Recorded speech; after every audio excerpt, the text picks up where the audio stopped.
Hello everyone. आज का जो हमारा टॉपिक है वो है laws of chemical combination.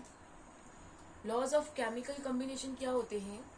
17th century में साइंटिस्ट जो थे वो ऐसे मेथड्स ढूंढ रहे थे जिसमें एक जो सब्सटेंस है वो दूसरे सब्सटेंस में कन्वर्ट हो सकता है।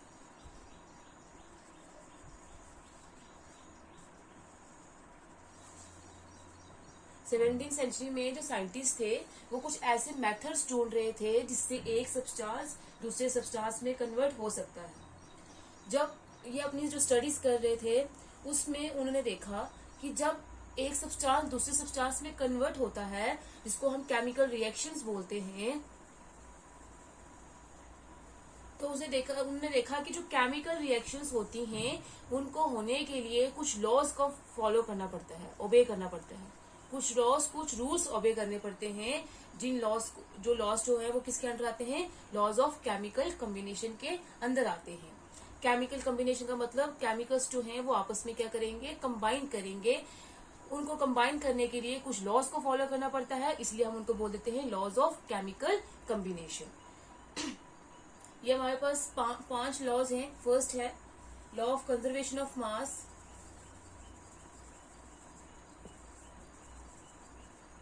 सेकंड है लॉ ऑफ डेफिनेट प्रोपोर्शन और constant composition.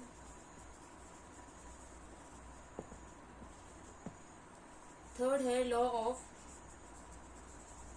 Multiple proportion. Fourth है लॉ ऑफ रेसिप्रोकल प्रोपोर्शन और फिफ्थ है law of combining volumes. Law of combining volumes को हम गे ल्यूसेक लॉ भी बोलते हैं।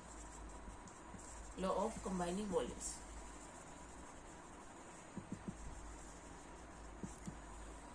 ये हम पांच लॉज हैं जिनके अकॉर्डिंग जो एक केमिकल रिएक्शन हो सकती है, एक सब्सटेंस दूसरे सब्सटेंस में कन्वर्ट हो सकता है। ये जो फर्स्ट फोर लॉज हैं ये डील करते हैं मास के साथ। ये मास जो रिएक्टेंट्स और प्रोडक्ट्स होते हैं केमिकल रिएक्शन में उनके मास के बीच में रिलेशनशिप देता है, और जो फिफ्थ लॉ है ये वॉल्यूम के बीच में रिलेशनशिप देता है। तो हम एक एक करके डिस्कस करेंगे ये जो लॉज हैं। तो फर्स्ट हमारे पास लॉ है वो है law of conservation of mass.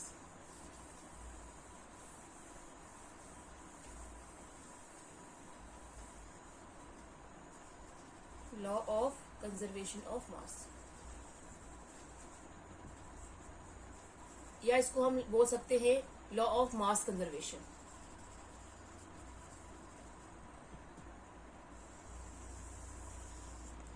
ये जो लॉ है ये लॉ हमें रिलेशनशिप देता है, relation between mass of the reactant and mass of the product during any chemical change. कोई भी जब केमिकल चेंज हो रहा होता है या केमिकल रिएक्शन हो रही होती है तो ये जो लॉ है वो हमें रिलेशन देता है मास ऑफ द रिएक्टेंट के बीच में और मास ऑफ द प्रोडक्ट के बीच में। इस लॉ को पोस्टुलेट दिया था एक फ्रेंच केमिस्ट ने। इसका नाम है एंटोनी लेवेशियर, और उसने कब दिया था ये लॉ? 1789 में। अब इस लॉ की स्टेटमेंट क्या है?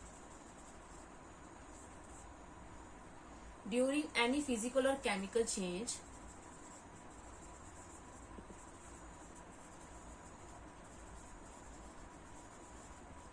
The total mass of the product is equal to the total mass of the reactant। इस इस लॉ की स्टेटमेंट ये है कि कभी भी जब कोई फिजिकल चेंज हो रहा होगा या केमिकल चेंज हो रहा होगा या केमिकल रिएक्शन हो रही होगी, जो टोटल मास प्रोडक्ट का होगा वो किसके बराबर होगा, total mass of the reactant. या फिर हम इसको एक और तरीके से भी एक्सप्लेन कर सकते हैं, matter can neither be created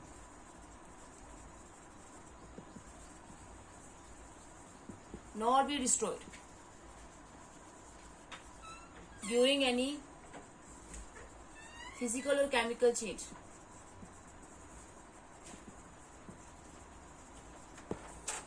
कि जो मैटर है, जो भी सराउंडिंग में चीज, जो ये केमिकल से कोई भी जो चीज है वो क्या है, मैटर ही है। तो मैटर को ना तो हम क्रिएट कर सकते हैं ना तो वो उसको हम डिस्ट्रॉय कर सकते हैं।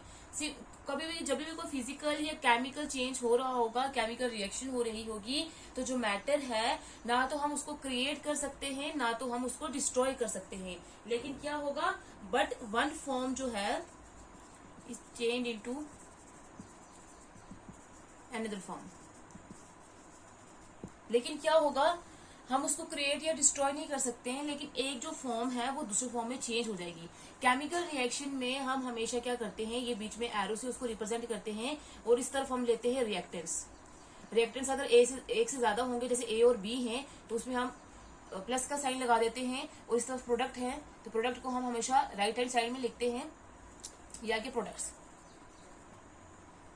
तो केमिकल रिएक्शन में क्या होता है, मैटर को हम ना तो डिस्ट्रॉय कर सकते हैं ना तो क्रिएट कर सकते हैं, लेकिन क्या होगा, सिर्फ जो एक फॉर्म होगी वो दूसरे फॉर्म में चेंज होगी। जो रिएक्टेंट्स होंगे वो किसमें चेंज हो जाएंगे, प्रोडक्ट्स में चेंज हो जाएंगे।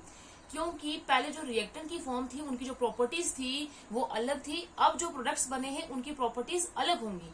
लेकिन क्या होगा, जो टोटल मास होगा वो रिएक्टेंट का किसके बराबर हो जाएगा, total mass of the product. Forms उनकी चेंज होंगी, एक कंपाउंड से दूसरा कंपाउंड बनेगा, लेकिन जो टोटल मास होगा रिएक्टेंट साइड का वो हमेशा total mass of the product के बराबर ही होगा, अकॉर्डिंग टू दिस लॉ। इस लॉ को हम लॉ ऑफ इनडिस्ट्रक्टिबिलिटी ऑफ मैटर भी बोल सकते हैं, क्योंकि इसमें अभी इसने ये स्टेटमेंट दी है कि मैटर को हम ना तो क्रिएट कर सकते हैं ना तो डिस्ट्रॉय कर सकते हैं, इसलिए इस लॉ को हम लॉ ऑफ इनडिस्ट्रक्टिबिलिटी ऑफ मैटर भी बोलते हैं। अब अगर केमिकल रिएक्शन में जो रिएक्टेंट्स हैं वो कम्प्लीटली प्रोडक्ट्स में कन्वर्ट हो गए हैं, मतलब रिएक्टेंट्स ने कम्प्लीटली एक दूसरे के साथ रिएक्ट किया है और वो प्रोडक्ट में कन्वर्ट हो गए हैं, तब क्या होगा, तब हम ये बोलेंगे कि जो सम ऑफ, क्योंकि रिएक्टेंट हमारे पास एक से ज्यादा भी हो सकते हैं, प्रोडक्ट भी हमारे पास एक से ज्यादा हो सकते हैं, तब हम ये बोलेंगे sum of mass of product reactant is equal to sum of mass of product. ये बोलेंगे total mass of the reactant is equal to total mass of the product. लेकिन कुछ ऐसी रिएक्शंस जिसमें जो ये रिएक्टेंट्स हैं उन्होंने कम्प्लीटली रिएक्ट नहीं किया है, रिएक्टेंट्स कम्प्लीटली एक दूसरे का रिएक्ट करके प्रोडक्ट नहीं बना रहे हैं, तो उसमें जो कुछ जो रिएक्टेंट्स होंगे वो अनरिएक्टेड रह जाएंगे। तब हम इस इक्वेशन को कैसे लिखेंगे, तब जो टोटल मास रिएक्टेंट का किसके बराबर होगा, total mass of the reactant is equal to total mass of the product plus total mass of unreacted reactant. तब क्या होगा, जो टोटल मास रिएक्टेंट का होगा वो किसके बराबर होगा, total mass of the product plus total मास जो अनरिएक्टेड रिएक्टेंट रह गए हैं उनके सम के बराबर होगा, तब total mass of the reactant. ये है law of conservation of mass. अब एक एग्जांपल लेके डिस्कस करते हैं।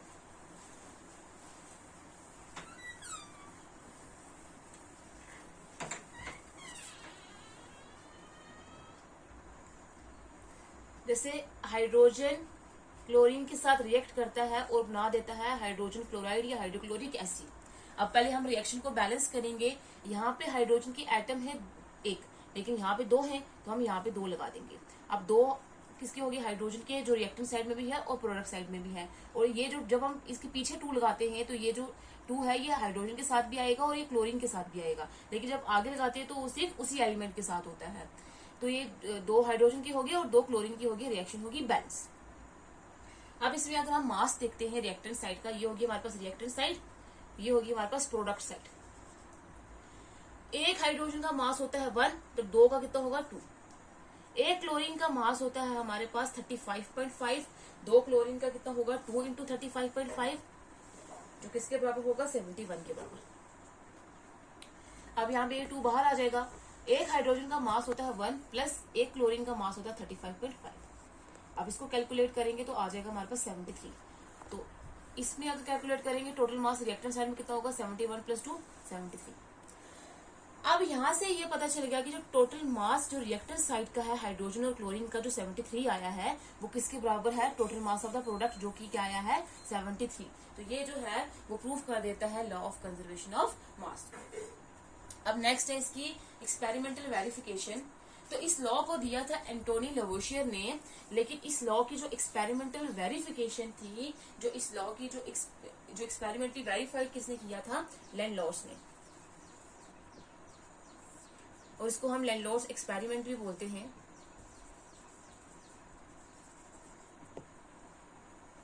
इस एक्सपेरिमेंट में उसने क्या किया था, 2 सॉल्यूशंस लिए थे, सोडियम क्लोराइड का सॉल्यूशन और दूसरा सॉल्यूशन उसने लिया था सिल्वर नाइट्रेट का AgNO3। इन दोनों के उसने सॉल्यूशन ले लिए थे। सॉल्यूशन का मतलब होता है सोडियम क्लोराइड को भी वाटर में डिसॉल्व किया था, सिल्वर नाइट्रेट को भी वाटर में डिसॉल्व किया था। और उसने इन दोनों सॉल्यूशन को एच शेप ट्यूब थी एक,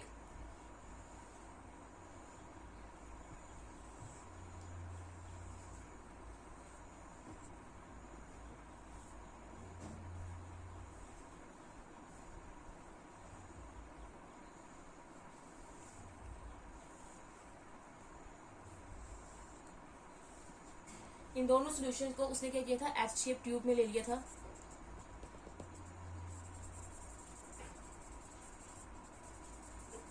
ये हो गया सोडियम क्लोराइड का सॉल्यूशन,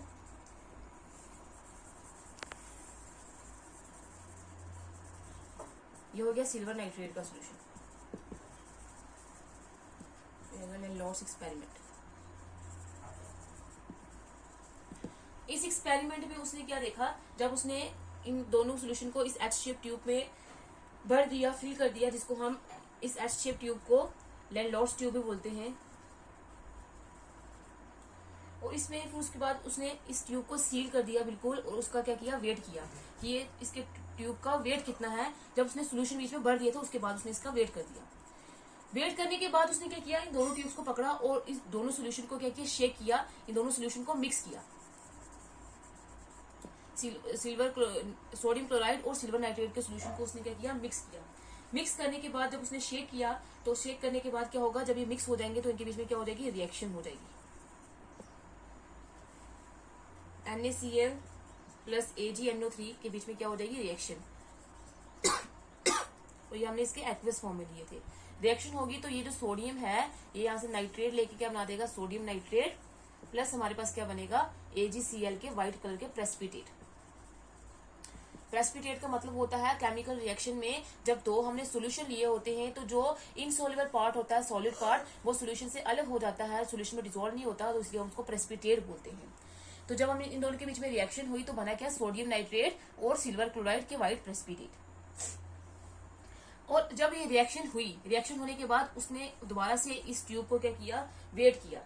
जब उन्होंने देखा कि जब पहले जो वेट था और जो बाद में उसने वेट किया वो क्या हो गया, सेम हो गया। रिएक्शन से पहले जो वेट था वो किसके बराबर था, जो रिएक्शन के बाद का वेट था। तो उसने यहां से कर दिया कि जो इस लॉ को वेरीफाई कर दिया, law of conservation of mass को, कि जो टोटल मास होता है वो क्या होता है, केमिकल रिएक्शन से पहले जो रिएक्टेंट का मास होता है वो प्रोडक्ट के मास के बराबर होता है।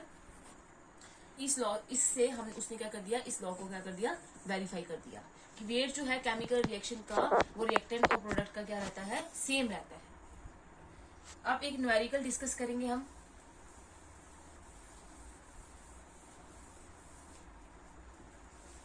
When 4.2 gram of NaHCO3 is added to a solution of acetic acid weighing 10 gram, it is observed that 2.2 gram of carbon dioxide is released to the atmosphere. The residue is found to weigh 12 gram. Show that result verifies law of conservation of mass. तो इसमें ये बोला हुआ है कि जब हम 4.2 gram sodium hydrogen carbonate को लेते हैं और उसको ऐड करते हैं एसिटिक एसिड के सॉल्यूशन में, और इन दोनों का वेट जो है वो कितना है 10 ग्राम, तो ये देखा गया है कि 2.2 gram of carbon dioxide release होगी एटमॉस्फेयर में, और जो रेजिड्यू होगा, जो पीछे बच जाएगा, उसका वेट कितना होगा 12 ग्राम। तो हमने बताना है कि ये जो रिजल्ट है ये law of conservation of mass को फॉलो करता है। तो पहले हम केमिकल रिएक्शन लिखेंगे। सोडियम हाइड्रोजन कार्बोनेट और एसिटिक एसिड के बीच में जब रिएक्शन होगी, जिनका वेट कितना है टोटल,